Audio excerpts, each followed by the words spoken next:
This is Fred Beck from Fred Talks Fighting, proudly sponsored by Empire Fight Store. Today I'm joined by the first time ever by Paul Nelson. Paul, I like your Christmas jumper you got here. What do you got going on?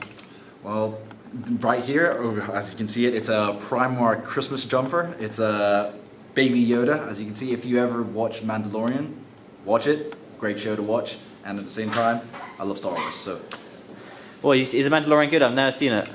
It's actually pretty damn good. I have to say, like, personally myself, great action sequences, great acting at the same time. Storyline itself, pretty engaging. I think anybody that hasn't seen that, go watch it. First season for sure will get you hooked.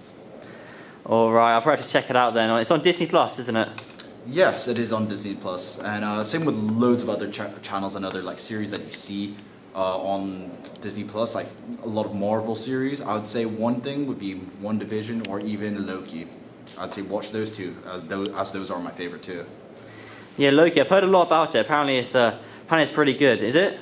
I think it's pretty damn good. I think Tom Hiddleston is just, you know what, just an incredible actor. He just gives off so much for a villain himself, but like a part villain, part hero type character. It's just incredible, and I think that he's just going to go pretty far with that character itself.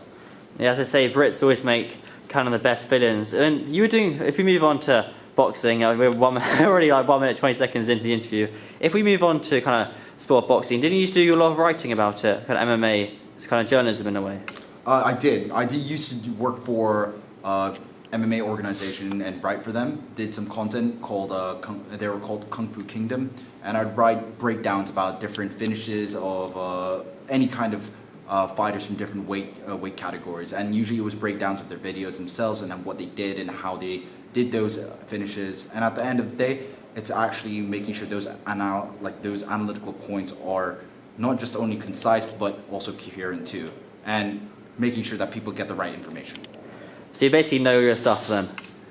Yeah, I would say I know my shit. Ooh, sorry.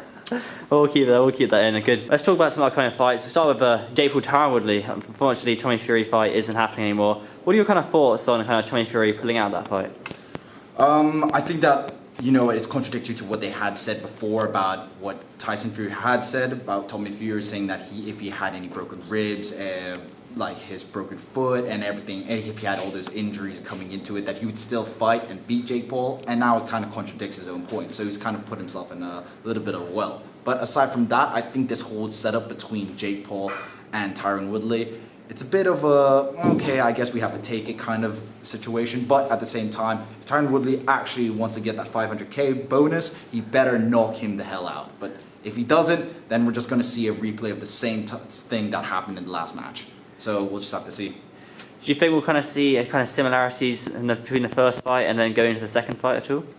I think personally myself, Jake Paul probably has improved in some respects of his game, especially with his training and the fact that he was going to face against Tommy Fury. He was going to build up a lot more volume in his punches and more power, as you can see from his training footage. But I don't know what I can see from Tyron Woodley. He looks like he's doing the same thing over and over again, so we're probably going to see a replay of that, or even maybe a worse version. Do you think if maybe Tyron Woodley lets his hands go, because in the first fight it seemed like he was almost hesitant in a way? He was very much hesitant, and I think he very much welcomed the name of the Frozen One, and he definitely was one in that match. I think that in all respects, he needs to up his game if he wants to be respected again, not just only in the boxing community, but also in the MMA community too. What did the MMA community kind of think of Tyron Woodley after he lost to Jake Paul? In one word, and this is not a word that I would use, but he was absolute trash. He could have done better, could have really improved what he was going to utilize in most of his matches too, back in his prime days, where he used his overhand right, but he only used that once, and then that was it. That's all she wrote, and I think that was absolutely horrendous. So he needs to get better.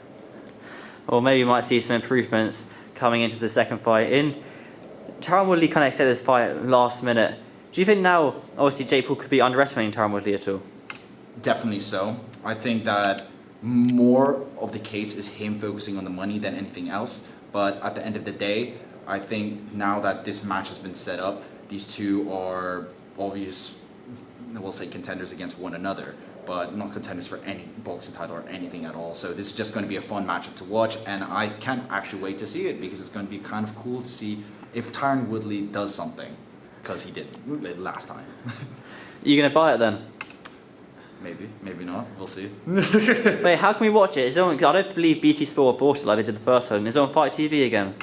I'm sure many illegal strip. No, I'm joking. I'm sure that it's. I think it might be on BT, but I'm not too sure. I need to check that out again. It's. I'm not really too in tune with what provider they're on, but I just know that the match is happening.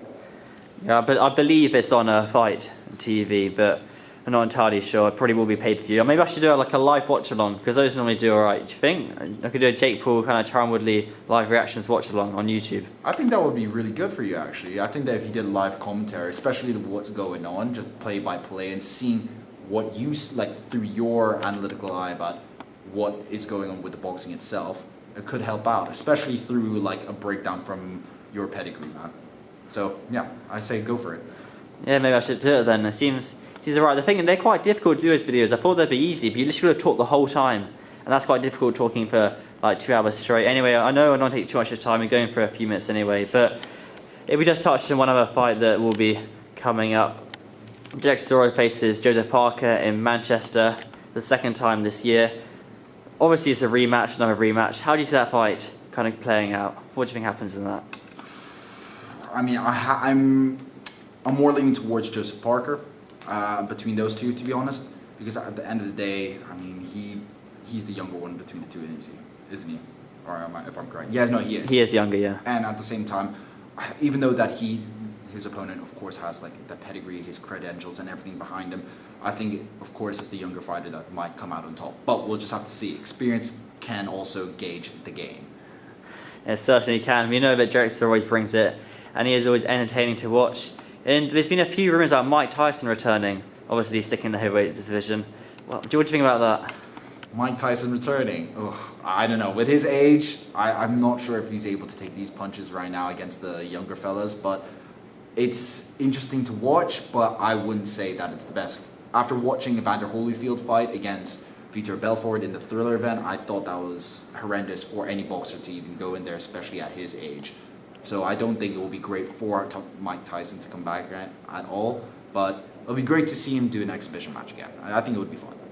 I mean, I'd like to see it. As long as Mike Tyson's alright coming back, it's all alright. But Paul, thanks for your time. But you're quite good. You're quite a good talker. It's good. We'll have to get you back on soon. But where can people find you? Instagram, Twitter, anything you want to shout out at all? Yeah, if you want to follow my Instagram page, which is at pauly.d.nelson. I'm a boxing coach / former MMA writer and also sales marketing coordinator at GHS. So keep watching Fred Beck's talks. Fred Talks Fighting. Alright, Paul, catch up soon, mate. I'll put your Instagram link in the description. Cheers for that.